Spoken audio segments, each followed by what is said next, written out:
এখানে দিলে ভালো হয় না? এটা টেপ দিয়ে এখানে একটা সামনে না আগে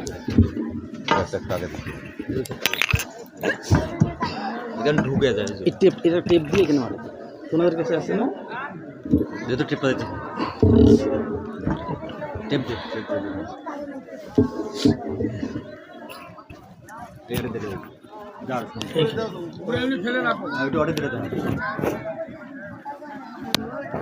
টেপ দিয়ে মারে।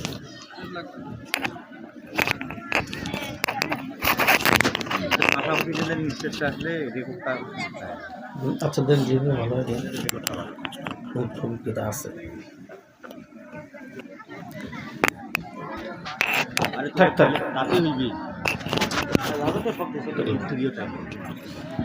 আসসালামু আলাইকুম ওয়া রাহমাতুল্লাহি ওয়া বারাকাতুহু। ইন্নাল হামদালিল্লাহি ওয়াহদা ওয়াসসালাতু ওয়াসসালামু আলা মান লা নাবিয়্যা বা'দা আম্মা বা'দ ফাআউযু বিল্লাহি মিনাশ শাইতানির রাজীম। বিসমিল্লাহির রহমানির রহিম। ইন্নাকা লা'আলা খুলুকিন আযীম। ক্বালা রাসূলুল্লাহ সাল্লাল্লাহু আলাইহি ওয়াসাল্লাম মান তাশাব্বাহা বিকওমিন ফাহুয়া মিনহুম। সমস্ত প্রশংসা সেই মহান আল্লাহ তাআলার প্রতি, যিনি আমাদেরকে আজকের এত সুন্দর একটি দ্বীনি মজলিস তথা আজকের এই ওয়াজ মাহফিলে এসে কোরআন এবং হাদিস থেকে কিছু কথা বলার এবং শোনার তৌফিক দান করেছেন। সেই মহান আল্লাহ তাআলার প্রতি আমরা সকলে শুকরিয়া আদায় করে বলি আলহামদুলিল্লাহ। সেই সাথে অসংখ্য দরুদ ও সালাম বর্ষিত হোক মানবতার মুক্তির দূত, যার আগমনে কিয়ামত পর্যন্ত সমস্ত পৃথিবীবাসী এবং সমস্ত মানবকুল যার আদর্শে আদর্শায়িত হলে কিয়ামত পর্যন্ত আলোকিত হয়ে থাকবে, সেই প্রাণপ্রিয় রাসূলুল্লাহ সাল্লাল্লাহু আলাইহি ওয়াসাল্লামের প্রতি আমরা সংক্ষিপ্ত দরুদ পেশ করে বলি সাল্লাল্লাহু আলাইহি ওয়াসাল্লাম। রব্বি ইশরাহ লি সাদরি ওয়া ইয়াসসির লি আমরি ওয়াহলুল উকদাতাম মিন লিসানি ইয়াফকাহু কওলি। প্রিয় আমার দ্বীনি ভাইয়েরা, আমরা এই পৃথিবীতে আল্লাহ তাআলা আমাদেরকে পাঠিয়েছেন একমাত্র কেবলমাত্র শুধুমাত্র সেই মহান আল্লাহ তাআলার ইবাদত করার জন্য, তাই না? তো আমরা এই পৃথিবীতে এসে বিভিন্ন ফিতনা ফ্যাসাদের সাথে আমরা লিপ্ত হয়ে থাকি। বিভিন্ন ধরনের অনৈতিক কাজে, বিভিন্ন ধরনের অত্যাচার, অনাচার, জেনা, ব্যভিচারী, অশ্লীলতা, বিভিন্ন খারাপ কাজে আমরা লিপ্ত হয়ে থাকি এবং এই দুনিয়ার জীবনটাকে আমরা বেশি প্রাধান্য দিয়ে থাকি।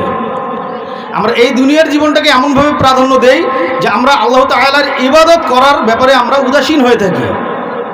অথচ আল্লাহ তাআলা সূরা জারিয়াতের 56 নম্বর আয়াতে বলছেন, ওয়ামা খালাকাতুল জিন্না ওয়াল ইনসা ইল্লা লিয়াবুদুন।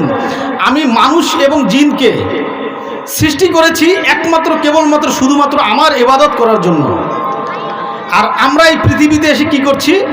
আমরা আল্লাহ তাআলাকে ভুলে আমরা আমাদের মন গড়া ধর্ম, আমাদের মন গড়া জীবনযাপন আমরা করছি। আমরা ইসলামকে বিকৃত করে আমরা আমাদের মন গড়াভাবে আমরা চলাফেরা করি।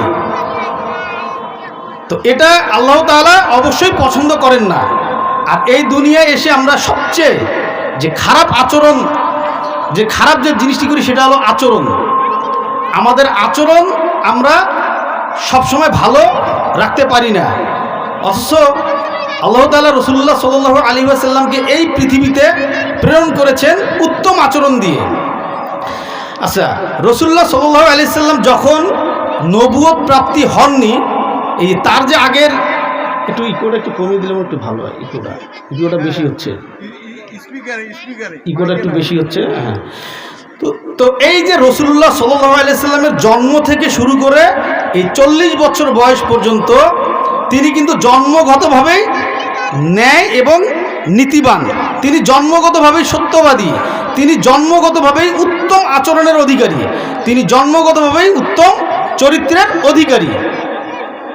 তো এই যে তার চরিত্রের যে গুণাবলীগুলো, এগুলো কিন্তু নবুয়তি প্রাপ্তির পরে ঘটেনি, এগুলো নবুয়ত প্রাপ্তির আগেই তিনি এই যে গুণগুলো অর্জন করেছেন। আল্লাহ তাআলা রাসূলুল্লাহ সাল্লাল্লাহু আলাইহি ওয়াসাল্লামের মাঝে এই গুণগুলো দিয়ে দিয়েছেন। অথচ আমরা রাসূলুল্লাহ সাল্লাল্লাহু আলাইহি ওয়াসাল্লামের আদর্শকে ধারণ না করে আমরা কি করি? আমরা বিজাতীয় কালচার আমরা অনুকরণ করে চলি। কেননা আমরা মানুষ এতটাই উদাসীন থাকি যে আমরা অনুকরণ করি বিজাতীয় কালচারের, আমরা অনুকরণ করি বিজাতীয় কৃষ্টি কালচারের। অথচ আমাদের প্রাণপ্রিয় রাসূলুল্লাহ সাল্লাল্লাহু আলাইহি ওয়াসাল্লামের ভিতরে আছেন সর্বোত্তম আদর্শ এবং সর্বোত্তম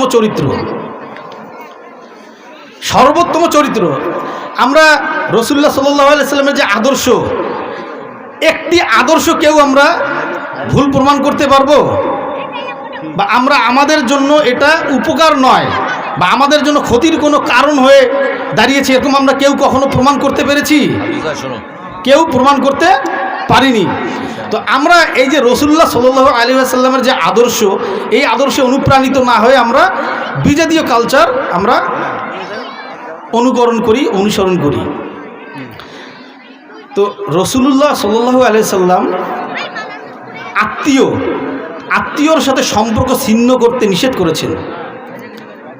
লা ইয়াদখুলুল জান্নাতা কাতিউন, যে আত্মীয়দের সম্পর্ক ছিন্ন করবে সে কখনো জান্নাতে যাবে না। এখন দেখেন তো, উত্তম আচরণের মধ্যে কি আত্মীয়তার সাথে সম্পর্ক কি করা, তৈরি করা? এটা নয়। অবশ্যই আত্মীয়র সাথে সম্পর্ক তৈরি করতে হবে, নাকি আত্মীয়র সাথে সম্পর্ক ছিন্ন করতে হবে? আমাদের সমাজে অনেকেই আছি আমরা, আমাদের মধ্যে যারা আত্মীয়তার সম্পর্ক ছিন্ন করি। অথচ রাসূলুল্লাহ সাল্লাল্লাহু আলাইহি ওয়াসাল্লাম বলছেন যে আত্মীয়তার সম্পর্ক ছিন্ন করলো সে কখনোই জান্নাতে যাবে না। লা ইয়াদখুলুল জান্নাতা কাতিউন, যে আত্মীয়তার সম্পর্ক ছিন্ন করলো সে কখনোই জান্নাতে যাবে না। অথচ আমরা দেখি কি করি, আমরা নিজের ভাইয়ের সাথে সম্পর্ক ছিন্ন করি, ভাইকে হিংসা করি, ভাইয়ের উন্নতি দেখলে চোখে সহ্য হয় না, ভাইকে হিংসা করে, ভাইকে মারতে চায়, ভাইকে কাটতে চায়, ভাইকে কি করে, ক্ষতির মধ্যে ফেলাতে চায়। তারপরে আসেন পাড়া প্রতিবেশী, কেউ একটু ভালো করলো, আমার প্রতিবেশী, তার দিকে আমার হিংসার চোখ আমার কি হয়, একদম কড়া দৃষ্টি চলে যায় হিংসার দিক থেকে। আত্মীয় আমার প্রতিবেশীর সাথে আমার উত্তম আচরণ করতে হবে, আমার প্রতিবেশী যেন কষ্ট না পায়, আমার প্রতিবেশী যেন আমার দ্বারায় কোনো কষ্টে নিপতিত না হয়, আমাকে সেই দিকটা খেয়াল রাখতে হবে। রাসূলুল্লাহ সাল্লাল্লাহু আলাইহি ওয়াসাল্লাম তার জীবদ্দশায় মুসলিম তো দূরের কথায় একজন কাফের মুশরিক বা বেদুইন এদের সাথেও কখনো মন্দ আচরণ করেননি, যে আচরণটার কারণে সেই ব্যক্তিটি রাসূলুল্লাহ সাল্লাল্লাহু আলাইহি ওয়াসাল্লামের উপরে মন খারাপ করে কষ্ট পেয়েছেন। এরকম কি কেউ আমরা বলতে পারবো না। তো আমাদেরকে আচরণের ব্যাপারে খুব সতর্ক থাকতে হবে। রাসূলুল্লাহ সাল্লাল্লাহু আলাইহি ওয়াসাল্লামের মধ্যে আছে সর্বোত্তম আদর্শ। আল্লাহ তাআলা রাসূলুল্লাহ সাল্লাল্লাহু আলাইহি ওয়াসাল্লামকে আমাদের জন্য এই পৃথিবীতে সর্বোত্তম আদর্শের এবং সর্বোত্তম চরিত্রের মানুষ হিসেবে প্রেরণ করেছেন। আল্লাহ তাআলা সূরা হজের 11 নম্বর আয়াতে বলছেন, সূরা আল কলমের 4 নম্বর আয়াতে বলছেন, ইন্নাকা লাআলা খুলুকিন আযীম, যে রসুল নিশ্চয়ই আপনার মধ্যে আছে সর্বোত্তম চরিত্র। আমরা তো চরিত্র নষ্ট হওয়া বলতে বুঝি কি, যে করে তাকে চরিত্র নষ্ট হওয়া বলি। যে একটি পতিতা নারীর সাথে সম্পর্ক স্থাপন করে তাকে আমরা দুশ্চরিত্র বলি। শুধু কি সেটাই দুশ্চরিত্র? না, চরিত্র আমার উত্তম আচরণ, আমার আচরণটা হতে হবে উত্তম। আমার আচরণ এমন হওয়া যাবে না যে আমার কোনো আচরণ দ্বারা আমার প্রতিবেশী কষ্ট পায়। আমার প্রতিবেশী একজন হিন্দু হতে পারে, আমার প্রতিবেশী একজন খ্রিস্টান হতে পারে, আমার প্রতিবেশী একজন ইহুদি হতে পারে, আমার প্রতিবেশী আমার শত্রু হতে পারে, আমার প্রতিবেশী আমার ভালো চায় না, যে আমার মন্দ চায় সবসময় সেও হতে পারে।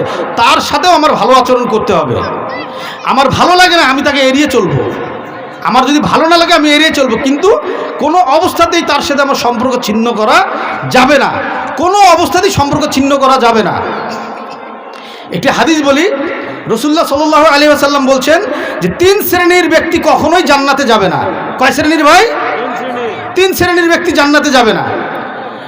এক শ্রেণীর ব্যক্তি হলো যে সর্বদাই মদ্যপানে অভ্যস্ত, মদমিনুল খমরি, যে সর্বদাই মদ্যপানে অভ্যস্ত, এই ব্যক্তি জান্নাতে যাবে না। দ্বিতীয় ব্যক্তি হলো কতিউর রাহিমি, যে আত্মীয়তার সম্পর্ক ছিন্ন করে, এই ব্যক্তি কখনো জান্নাতে যাবে না।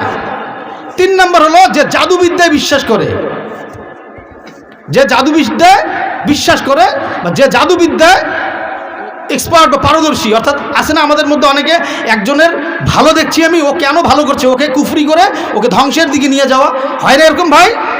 কি আছে আপনাদের এই এলাকায়? আছে, আছে। এটা শুধু আপনাদের এলাকায় না, সারা বিশ্বে এটা আছে, সারা বিশ্বে এটা আছে যে জাদুবিদ্যা করে মানুষের ক্ষতি করা হয়। 2 নম্বরটা কি বলেছি? 1 নম্বর বলেছি মদ খায়, যে মদ খায় সে মানুষের সাথে খারাপ আচরণ করে, যে মদ খাবে সে অবশ্যই মানুষের সাথে মন্দ আচরণ করবে। দেখেন হাদিসের মিল দেখেন। 3 শ্রেণীর ব্যক্তি জান্নাতে যাবে না। মদমিনুল খমরু, মদমিনুল খমরি, যে সর্বদাই মদ পানে অভ্যস্ত থাকে। মদ পান বলতে বিড়ি, সিগারেট, জর্দা, তামাক, গুল, তারপর ইয়াবা, ফেনসিডিল, গাঁজা, এগুলো সব মদ। জর্দা, বিড়ি এগুলো মদ।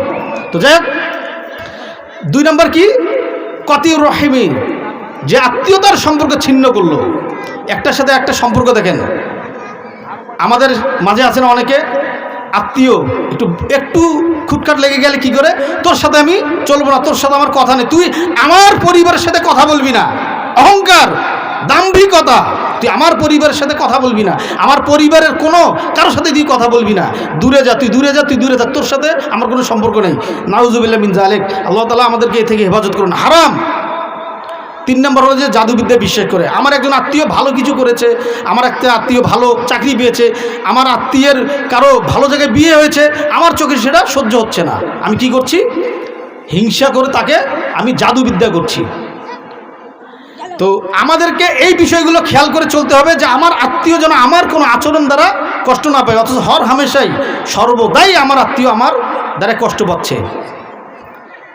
আল্লাহ তাআলা রাসূলুল্লাহ সাল্লাল্লাহু আলাইহি সাল্লামের আদর্শকে সর্বোত্তম আদর্শ বলে পৃথিবীতে, আমাদের এই পৃথিবীতে রাসূলুল্লাহ সাল্লাল্লাহু আলাইহি সাল্লামকে নাজিল করেছেন, প্রেরণ করেছেন, তাই না? আমরা রাসূলুল্লাহ সাল্লাল্লাহু আলাইহি সাল্লামের আদর্শকে ভুলে আমরা বিজাতীয় কালচার অনুসরণ করি। আমরা রাসূলুল্লাহ সাল্লাল্লাহু আলাইহি সাল্লামের আদর্শ থেকে বিচ্যুত হয়েছি বলেই আমরা আত্মীয়তার সম্পর্ক ছিন্ন করি। বাজ্জা কিতাবের 1877 নম্বর একটি হাদিস, এখানে রাসূলুল্লাহ সাল্লাল্লাহু আলাইহি ওয়াসাল্লাম বলছেন যে সালাম দিয়ে হলেও আত্মীয়তার সম্পর্ক রক্ষা করতে হবে আপনাকে। আপনি মনে করেছেন যে আমার একজন আত্মীয় আমার সাথে মন্দ আচরণ করেছে, আর আমি তার সাথে কথা বলতে গেলেই সে আমার সাথে ঝগড়া করে, সে আমার সাথে খারাপ ব্যবহার করে, সে আমার সাথে দুর্ব্যবহার করে, আমি নিজে নিজেই মাসলা তৈরি করে নিলাম যে তার সাথে, যেহেতু আমি তার সাথে, সে খারাপ, আমি ভালো, ধরে নিলাম আমি ভালো, সে খারাপ, আমি তার সাথে কথা বলতে গেলেই সে আমাকে বেইজ্জতি করে, আমাকে অপমান করে, আমাকে গালমন্দ করে। আছে না এরকম আত্মীয়? আছে না আমাদের মধ্যে? এরকম প্রতিবেশী আছে না আমাদের মধ্যে? আচ্ছা, এই যে সময়টার মধ্যে কি করি, যে সে আমার সাথে খারাপ ব্যবহার করে, তার সাথে কথা বলতে গেলেই সে আমাকে দূর দূর করে তাড়িয়ে দেয়, আমার সাথে মন্দ আচরণ করে, আমার সাথে ভালো ব্যবহার করে না, যাক তার সাথে আমি কথা বলবো না, তার থেকে আমি দূরে থাকি। এটাও রাসূলুল্লাহ সাল্লাল্লাহু আলাইহি ওয়াসাল্লাম নিষেধ করেছেন। রাসূলুল্লাহ সাল্লাল্লাহু আলাইহি ওয়াসাল্লাম বলছেন, বাজ্জা কিতাবের 1877 নম্বর হাদিস, যে কুল্লু আরহামাকুম ওয়ালাউ বিসসালাম, যে যদি সম্পর্ক রক্ষা করতে হয়, যে সর্বশেষ পন্থা হিসেবে আপনাকে সালাম দিয়ে হলে সম্পর্ক রক্ষা করতে হবে। আপনি সালাম দেন, আপনার আত্মীয় আপনার সাথে খারাপ ব্যবহার করছে, আপনার প্রতিবেশী আপনার সাথে খারাপ আচরণ করছে, আপনার বন্ধু আপনার সাথে খারাপ আচরণ করছে, আপনি তাকে সালাম দেন, আসসালামু আলাইকুম ওয়া রাহমাতুল্লাহ, এই যে দেখেন তার কাছে আপনি সালাম দেন, সে যদি সালামের উত্তর দেয় তাহলে আপনার সাথে তার সম্পর্কটা সুসম্পর্কে তৈরি হয়ে যাবে, কারণ আপনি তার জন্য দোয়া করলেন, সেও আপনার উত্তরে আপনার সালামের উত্তরে সেও আপনার সাথে ভালো ব্যবহার করবে, সেও আপনার জন্য দোয়া করলো। আর যদি সে আপনি সালাম দেওয়ার পরে সে উত্তর না নেয় তাহলে সে অহংকারী। আর অহংকারের কি পরিণতি সেটা আমরা তো কম বেশি জানি সবাই। অহংকারী ব্যক্তিকে আল্লাহ তাআলাও পছন্দ করেন না, কেননা রাসূলুল্লাহ সাল্লাল্লাহু আলাইহি সাল্লামের টোটাল আদর্শে কখনোই অহংকার ছিল না। আর আমরা অহংকার করি একটু কিছু হলেই, একটু আমার একটু টাকা হয়েছে, আমি একটা বাড়ির মালিক, আমি একটা গাড়ির মালিক, আমি বড় ব্যবসা করি, বড় চাকরি করি, আমার অহংকার। আল্লাহ তাআলা বলছেন কুল্লু মান আলাইহা ফান ওয়া ইয়াবকা ওয়াজহু রাব্বিকা যুল জালালি ওয়াল ইকরাম। সূরা আর রহমান আল্লাহ তাআলা বলছেন যে পৃথিবীর উপরে এই জমিনে যা কিছু আছে সব কিছু ধ্বংস হয়ে যাবে, সব কিছু ধ্বংস হয়ে যাবে, শুধু আল্লাহ তাআলার শান শওকত থাকবে, আল্লাহ তাআলার মান মর্যাদা এগুলো ঠিক থেকে যাবে। আল্লাহ তাআলা সূরা আর রহমানেই বলছেন খালাকাল ইনসানা মিন সালসালিন কাল ফাখর। এই শুকনা খড়খড়া মাটি থেকে আল্লাহ তাআলা আমাদেরকে সৃষ্টি করেছেন, এই শুকনা মাটি থেকে, খড়খড়া মাটি থেকে। তো কিসের আমাদের এত অহংকার, কিসের এত বাহাদুরি? কেন আমি আত্মীয়তার সাথে সম্পর্ক ছিন্ন করব? কেন আমার ভাইকে বলবো যে তুমি আমার পরিবারের কারোর সাথে কোনো কথা বলবে না?